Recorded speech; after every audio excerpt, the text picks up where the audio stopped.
নানি silver cup মাছ নিয়ে বসে পড়লো, তাও একটা দুইটা না, চারটে চারটে মাছ নিয়ে। তারপরে রাস্তায় এসে দেখলাম আমাদের গ্রামের ছেলেপিলে ভুঁই থেকে মাছ ধরছে। বৃষ্টির সিজনে এরকম ভুঁইতে প্রচুর মাছ হয়। আমাদের গ্রামের শুধু বড়রা না, ছোটরাও মাছ ধরার এক্সপার্ট, দেখতে তো পারছেন। কই মাছগুলো ধরার পরে সবাই বাড়ির পাশে মালিক পুকুরে চলে এসলো। ছেলেপিলেগুলো সবাই সুপারম্যানের মতন ঝাঁপ মেরে পুকুরে গোসল করার জন্য লেবে গেল।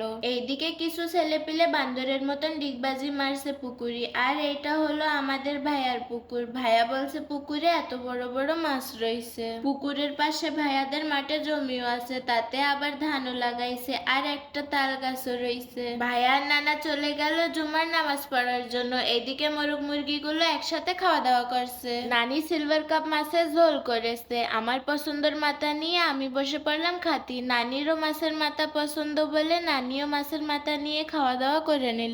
শেষ ভাইয়াও খেয়ে নিল। এই জায়গাটা পরিষ্কার করার দায়িত্ব আজকে ভাইয়ার। ভাইয়া প্রথমে টিনের দরজা রাজাদের ঘরের ছাদে রেখে দিল, তারপরে একটা একটা করে সব জিনিসগুলো রেখে দিল। জায়গাটা পরিষ্কার করার সময় একটা মাকড়সা দেখতে পায়। আমার আব্বুর তো মাকড়সার খুবই ভয় করে। ভাইয়া যেটা নিয়ে পাতা নাতাগুলো ঝাড় দিয়ে জায়গাটা পরিষ্কার করে নিল। আবার দেখা হবে নেক্সট মিনি ব্লগে। আল্লাহ হাফিজ।